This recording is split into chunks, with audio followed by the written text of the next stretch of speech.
Welcome to today's Explainer, and let me tell you, we're in for an absolutely wild ride right from the jump. We're going to take what looks like a totally mundane, run-of-the-mill internet copyright dispute, and we're going to connect it to 18th century nautical history, the British Royal Navy, and, get this, the terrifying biology of a zombie ant fungus.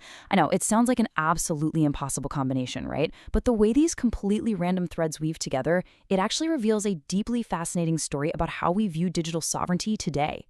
Okay, let's dive into this, because the central question framing our whole journey today is honestly kind of mind-boggling.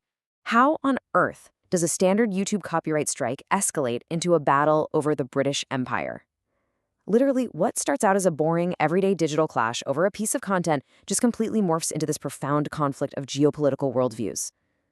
So we're about to peel back the layers of a deeply complex framing here, one that actually maps basic internet moderation directly onto historical international espionage. To really wrap our heads around this, we first need to meet our two main players. On one side, we've got Damien Walter. He's a British science fiction critic, a YouTube essayist, and, super interestingly, a former Special Forces librarian. So his worldview is deeply rooted in storytelling, cultural critique, and big institutional structures. Then, on the flip side, we have Kyle McLean Smith, who goes by the handle Best Stape online. He's a systems architect and a legal engineer, and his approach, it's built entirely on hard executable code and sovereign systems. So it's essentially narrative versus architecture. Now, the inciting incident of this whole saga is actually incredibly ordinary. It all kicked off over a piece of content titled 42 Geopolitics, Transhumanism, and the Silicon Valley Myth.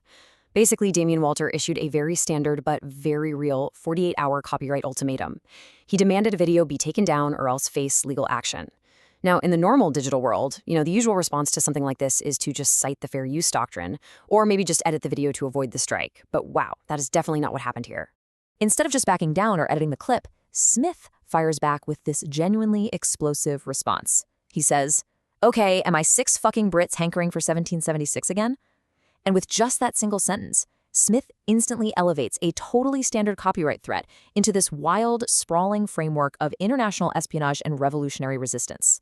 I mean, he literally accuses Walter, a British writer, of acting as an MI6 operative who's enforcing foreign intelligence capture against American digital discourse.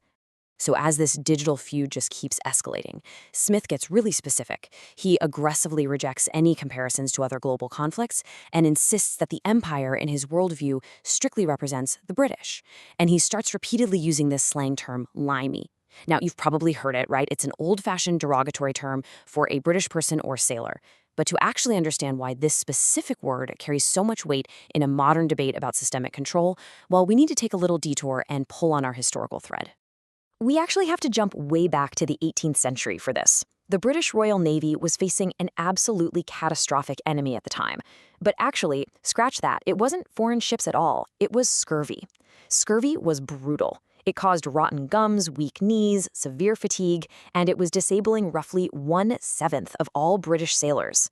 Then, in 1747, a Scottish naval surgeon named James Lind conducts what is essentially the world's first randomized clinical trial, right there on board the HMS Salisbury. He proves definitively that citrus fruits cure scurvy. It still took decades of stubborn institutional resistance, but by 1795, the Royal Navy finally mandated a daily ration of lemon juice, pretty much eliminating the disease entirely. But then, in 1804, they made this incredibly fateful logistical decision to switch from European lemons to cheaper limes grown in British colony. And that switch? It was an absolute disaster. They didn't really understand the chemistry at the time, but European lemons actually have about 40% more vitamin C than limes. And to make matters even worse, the British stored this new lime juice in copper vats, or they pumped it through lead pipes.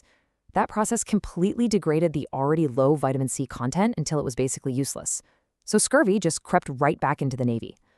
Rival American and Australian sailors started noticing the strange reliance on limes, and they started mocking the British sailors, calling them lime juicers, which, you guessed it, eventually got shortened to limeys.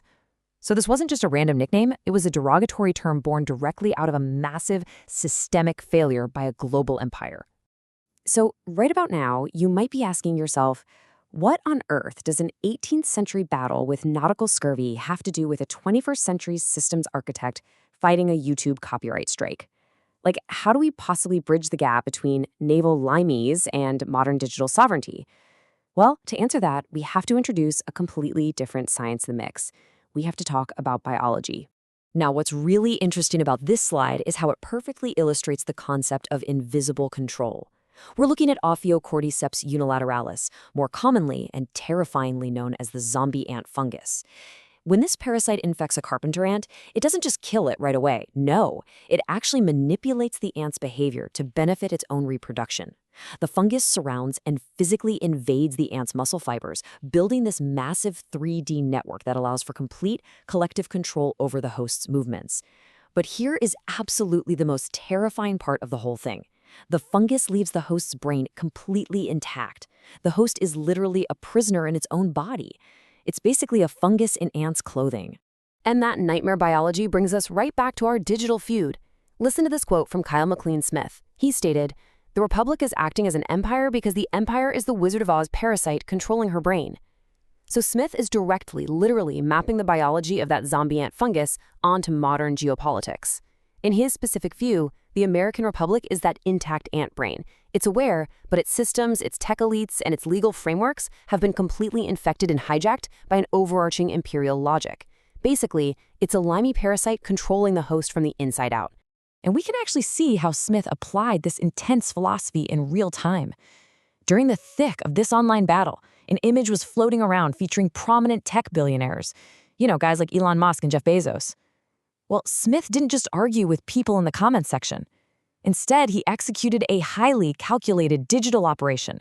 He deliberately used AI to alter the image, totally stripping the American flag right out of Elon Musk's hands and replacing it with Canadian and British flags.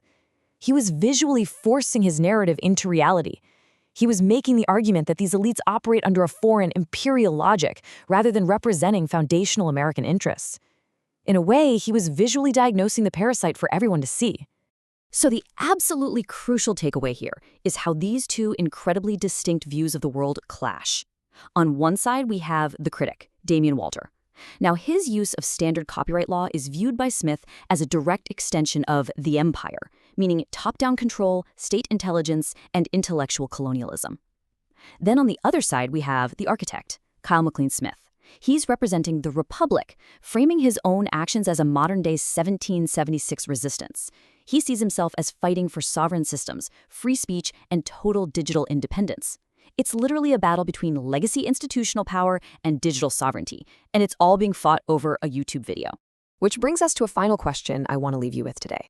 When we look at conflicts like this, are we merely witnessing an absurd internet spat between two very, let's say, intense personalities? Or are we actually seeing the early tremors of a modern digital revolution? A real fight for sovereignty against invisible structures of control that operate exactly like an 18th century empire or a microscopic parasite. It definitely forces you to look at the unseen systems governing our digital reality in a whole new light, doesn't it? Thank you so much for joining me for today's Explainer, and I'll catch you in the next one.